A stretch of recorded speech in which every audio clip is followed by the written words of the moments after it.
Hey, welcome to Goose Creek Outfitters. My name's Trent, and today we're going to tie the Juno. The Juno is a bass fly that was originally tied in like the 1880s. It's part of Mary Orvis Mulberry's book, Favorite Flies and Their Histories. This is just a great fly, a lot of fun to tie. It's pretty straightforward. If you're going to get into tying it, it's a great place to start learning how to marry wings, because the tail is actually married goose feathers of white and red. But other than that, let's get into the tie. So now these are bass flies in the book, but I'm just tying them on some TMC 79.99 salmon hooks. So get that started. I'm using a red thread because I'm going to finish off the head in red, so I'll just use red throughout. So I'm just going to run my thread back to where it hangs just right where the barb goes back into the hook there at the spear, I believe is what it's called. So first thing we're going to put in is going to be a tag. And the tag we're using is just this small gold silver tinsel mylar. It's pretty easy. I like to use this on here just because of the ease of tying with it. So we'll go ahead and when you tie this in, if you want the silver to show, you want to tie it so the silver is what's touching the shank of the hook. So that way when you fold it over, the gold will be to the inside and the silver will be to the outside. So I'm just going to give a couple wraps down and then come back up. Now these older fly patterns, they pretty well all have this tinsel. It's called a tag, and the tag was there because a lot of them used the silk floss, and they needed some kind of a material to help prevent that floss from coming to unravel and sliding down the shank of the hook. This fly does not use floss. It's going to use a chenille, but that was how they tied back then. They put tags on everything, so we're going to put a tag on this one. All right, so I went ahead and married my tail together, my two pieces here. What you do, how you do that, is you're going to take a slip from, this would have been the left side for the red, and then this is the right side for the red, and you do the same thing with the red and the white, and then you marry them together. In future, if you'd like a video on how to marry them, let me know. I will throw that in the comments, and I will be more than happy to do a quick little video on how to do that. So I know a lot of fly tiers. I watch other people tie. I know, and what they'll do is they'd like to take these and just set them right on the top of the hook and tie them in. Well, I watched another tyer one time, and he did it a little different. I really liked the way he did it, so I'm going to do it that way. Just got to get them separated. He put them on either side. Oh wait, we're going to measure.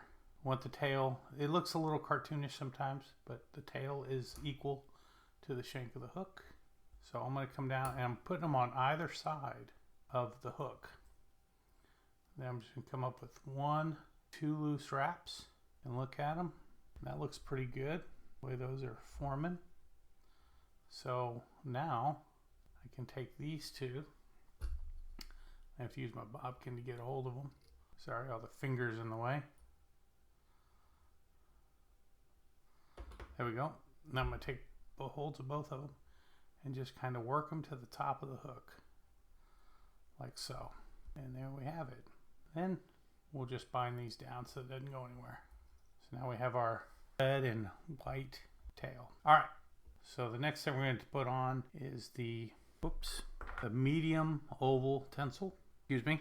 And what I'm going to do is pull off several inches, and then right here on this oval tinsel, you're going to want to pull it, get that silver to come off.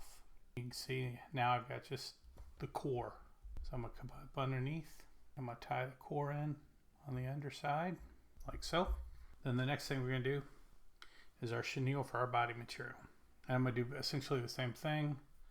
I think I did a little video on this before, but you want to take your chenille and pull it so you just have the core those core threads, and you want to tie in these threads here.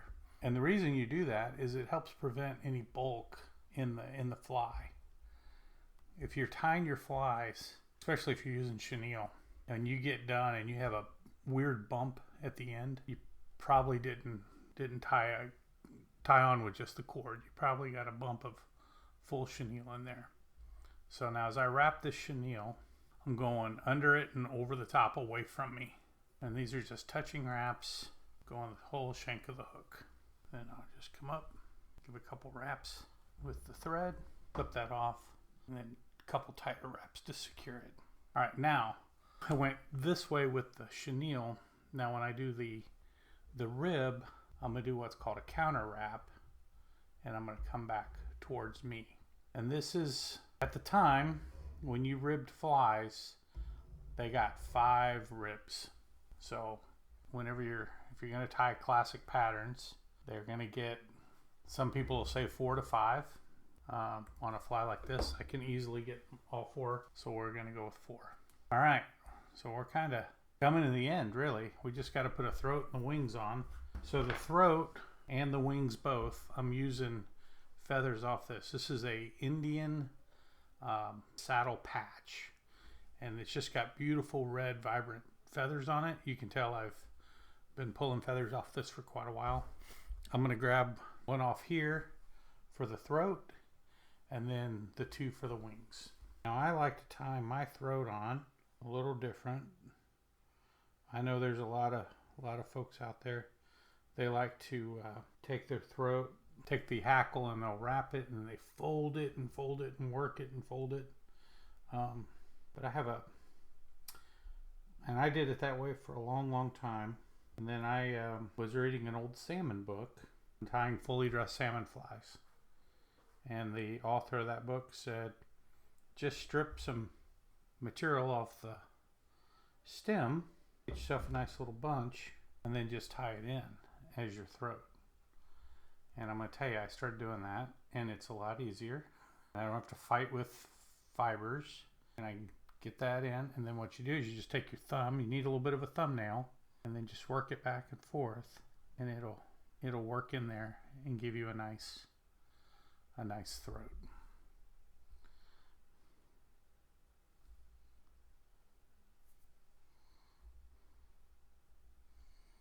So this one here, I'm going to pluck some of these just because I think some of them are just a little longer than I want. All right. So the next thing we're going to do is I'm going to take 2 feathers rather, for the wings. Now when you're pulling feathers for wings off of any kind of a cape or a saddle or whatever, you want to take it off one side and then take it off the other. They'll tend to fold or not fold, but they'll marry up better and than if you just take them both from the center. So that's what I've done, and I have my 2 feathers, and I've got them matched up, and I just need a little bit more of a stem there to tie them in. So we're here. I'm just gonna come up, get a couple loose turns on the wing, make sure my placement looks good. If you don't like the placement, if it's maybe riding a little close to one side or the other, you can always take your bobbin or needle or something and just kind of slide it on the shank of the hook. Tying on these salmon flies, because it's a bent eye, you do have a little bit of a shelf there to work with, so it does make life just a touch easier. So we can go ahead and lock that in pretty good. Well, there. And if you get those tied in and you don't like the way they look, it's your fly. You can always just take them off and do it again. So the last piece, and this may be the hardest part to find, depending on where you live, to tie these flies, and these are jungle cock eyes. And I've already stripped everything and prepared these for tying in. So I'm just gonna come at it from this side and give a couple wraps. Just hold it in place, and I'll do the same thing on this other side. I just gotta get it off my desk. Excuse me. Here, just 1, 2, 3. I think those 4 will hold it. So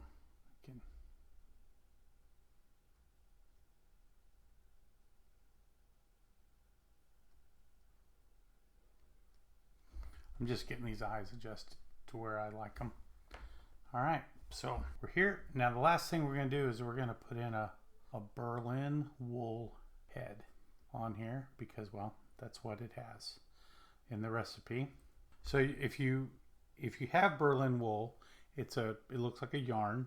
You just take it and you pull it apart to where you get a bunch of little tighter fibers, and they're all kind of going in the same direction.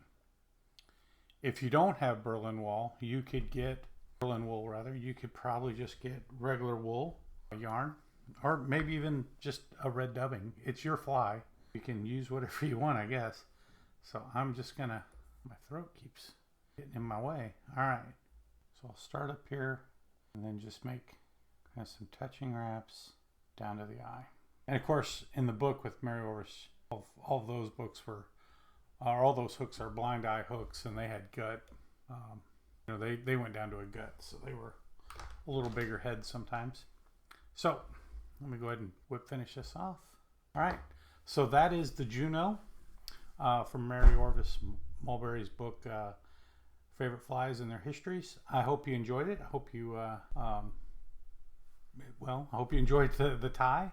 And if you did, hit that like and subscribe, and let me know if there's other flies that you'd like to see.